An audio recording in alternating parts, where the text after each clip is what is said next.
Assalamualaikum warahmatullahi wabarakatuh. Waalaikumsalam warahmatullahi wabarakatuh. Kami akan menjelaskan tentang wawasan Nusantara sebagai geopolitik Indonesia.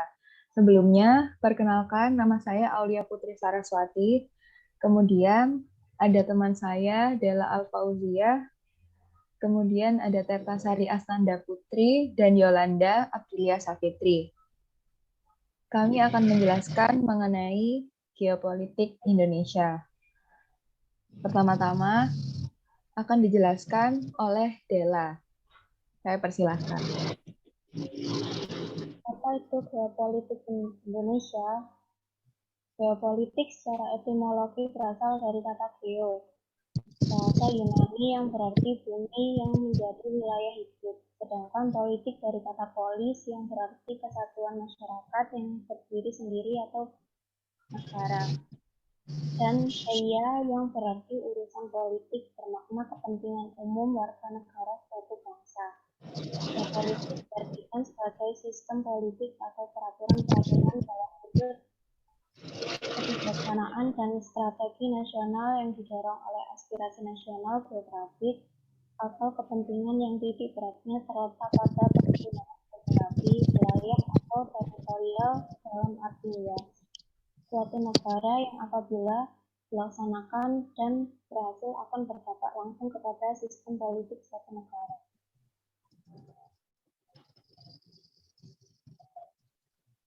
Wilayah sebagai ruang hidup. Konsep geopolitik sesungguhnya adalah ilmu penyelenggaraan negara yang setiap kebijakannya dikaitkan dengan masalah-masalah geografi wilayah atau tempat tinggal suatu bangsa. Ruang hidup suatu negara meliputi darat, laut, dan udara. Indonesia yang memiliki wilayah negara yang sangat luas di satu sisi, sedangkan di sisi lain Indonesia juga harus mewujudkan tujuan negara. Maka Indonesia harus memiliki prinsip-prinsip dasar sebagai pedoman. Pedoman tersebut sebagai pandangan atau wawasan yang menjamin persatuan dan kesatuan wilayah, bangsa, dan segenap aspek kehidupan nasional Indonesia. Negara dalam arti wilayah dapat dibedakan yaitu dikelilingi daratan, berbatasan dengan laut yang dapat dibedakan menjadi negara pulau, negara pantai, dan negara kepulauan.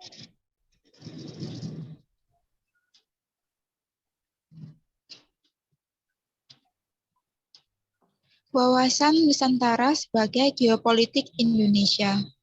Salah satu pedoman bangsa Indonesia adalah wawasan nasional yang berpijak pada wujud wilayah Nusantara, sehingga disebut dengan wawasan Nusantara. Wawasan Nusantara memiliki arti cara pandang bangsa Indonesia tentang diri dan lingkungannya berdasarkan Pancasila dan Undang-Undang Dasar 1945. Serta sesuai dengan geografi wilayah Nusantara yang menjiwai kehidupan bangsa dalam mencapai tujuan dan cita-cita nasionalnya. Next slide. Kemudian ada faktor kewilayahan yang mempengaruhi wawasan Nusantara. Yang pertama ada asas kepulauan atau archipelagic principle. Yang kedua ada Kepulauan Indonesia, konsepsi tentang wilayah Indonesia, kemudian ada zona ekonomi eksklusif atau kita sebut dengan ZEE, kemudian ada karakteristik wilayah Nusantara, dan yang terakhir ada perkembangan wilayah Indonesia dan dasar hukumnya.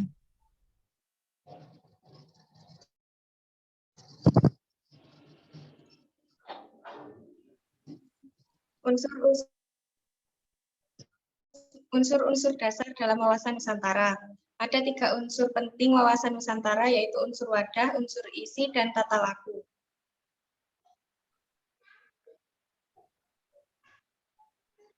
Next. Unsur wadah. Unsur wadah dibagi menjadi 3, yaitu ada wujud wilayah, letak geografis negara berada di posisi dunia antar 2 samudra dan 2 benua. Letak geografis ini berpengaruh besar terhadap aspek-aspek kehidupan nasional di Indonesia. Perwujudan wilayah Nusantara ini menyatu dalam kesatuan politik, ekonomi, sosial budaya, dan pertahanan keamanan. Yang kedua ada tata inti organisasi. Bagi Indonesia, tata inti organisasi negara didasarkan pada UUD 1945 yang menyangkut bentuk dan kedaulatan negara, kekuasaan pemerintahan, dan sistem perwakilan. Yang ketiga, tata kelengkapan organisasi. Tata kelengkapan organisasi adalah kesadaran politik dan kesadaran bernegara yang harus dimiliki oleh seluruh rakyat yang mencakup partai politik, golongan dan organisasi masyarakat, kalangan pers, serta seluruh aparatur negara. Unsur isi.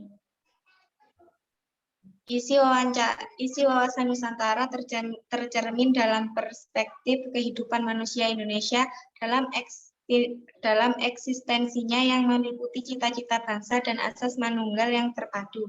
Cita-cita bangsa Indonesia tertuang di dalam pembukaan UUD 1945.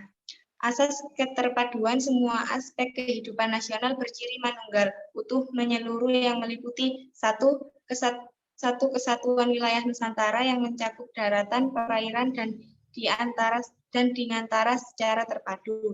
Yang kedua, satu kesatuan politik. Dalam arti UUD dan politik, pelaksanaannya serta satu ideologi dan identitas nasional. Yang ketiga, satu kesatuan sosial budaya. Dalam arti satu perwujudan masyarakat Indonesia atas dasar Bhinneka Tunggal Ika, satu tertib sosial dan satu tertib hukum, satu kesatuan ekonomi dengan berdasarkan atas asas usaha bersama dan asas kekeluargaan dalam satu sistem ekonomi kerakyatan. Yang keempat, satu kesatuan pertahanan dan keamanan rakyat semesta atau Sishanka merata. Yang kelima, satu kesatuan kebijakan nasional dalam arti pemerataan pembangunan dan hasil-hasilnya yang mencakup aspek kehidupan nasional. Tata laku wawasan Nusantara mencakup dua segi, batiniah dan lahiriah.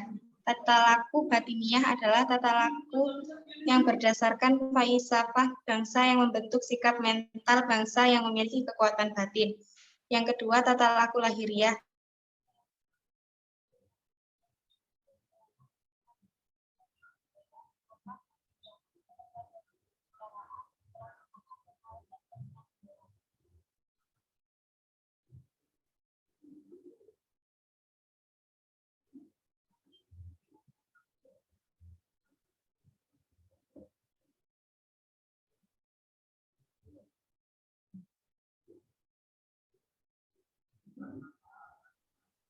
Penerapan wawasan Nusantara dan tantangan implementasinya. Implementasi wawasan Nusantara yang pertama, dalam kehidupan politik akan menciptakan iklim penyelenggara negara yang sehat dan dinamis. Dalam kehidupan ekonomi akan menciptakan tatanan ekonomi yang benar-benar menjamin pemenuhan dan peningkatan kesejahteraan dan kemakmuran rakyat secara adil dan merata.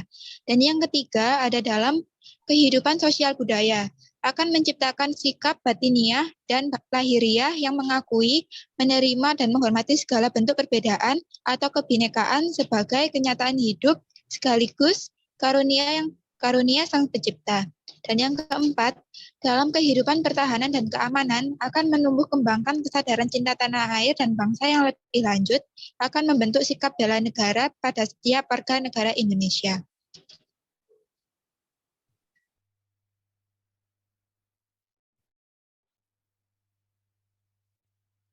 Penerapan wawasan Nusantara. Salah satu manfaat paling nyata dari penerapan wawasan Nusantara, khususnya di bidang wilayah, adalah diterimanya konsepsi Nusantara di forum internasional, sehingga terjaminlah integritas wilayah teritorial Indonesia.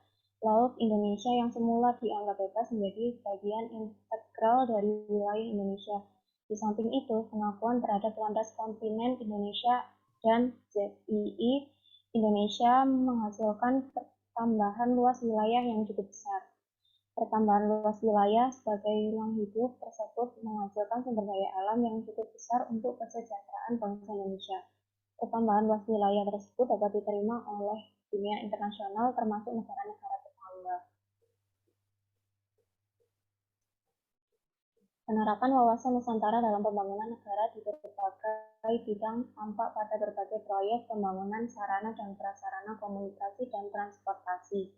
Penerapan di bidang sosial budaya terlihat pada kebijakan untuk menjadikan bangsa Indonesia yang Bhinneka Tunggal Ika tetap merasa sebangsa dan setanah air, senasib, sepenanggungan dengan asas Pancasila.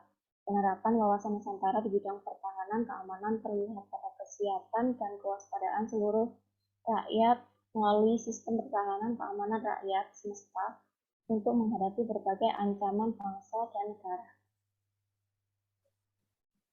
Tantangan wawasan Nusantara. Pemberdayaan masyarakat. Kedua, dunia tanpa batas. Ketiga, era baru kapitalisme. Keempat, kesadaran warga negara.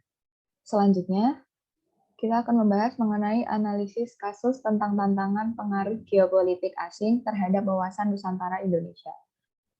Geopolitik internasional Heartland ke Asia Pasifik, Indonesia New Competitor. Pergeseran geopolitik dari Heartland ke Asia diakibatkan oleh panasnya suhu antara Amerika Serikat dan Cina. Akibatnya, jalur tersebut dirasa tidak aman, sehingga menjadikan Asia Pasifik sebagai new access, khususnya di Laut Cina Selatan. Secara geopolitik, kondisi tersebut, Indonesia harus membaca peluang memanfaatkan posisinya sebagai wilayah yang strategis untuk ketahanan nasional. Letak geografis Indonesia sebagai negara kepulauan tentunya akan menjadi menarik jika pergeseran perang terbuka beralih ke Asia Pasifik. Dampak akan dirasakan oleh Indonesia jika proksi atau perang panjang Amerika Serikat dan Cina. Sebab Selat Sunda dalam jalur alur laut kepulauan di Indonesia akan menjadi alternatif jika Selat Malaka menjadi tidak aman bagi pelayaran internasional, baik dari dan ke Laut Pasifik dan Laut Hindia. Untuk itu, perlu dipersiapkan strategi dalam mempersiapkan kemungkinan-kemungkinan yang terjadi ketika ada dinamika yang kemudian mengancam kepentingan nasional, seperti membuat produk perundang-undangan.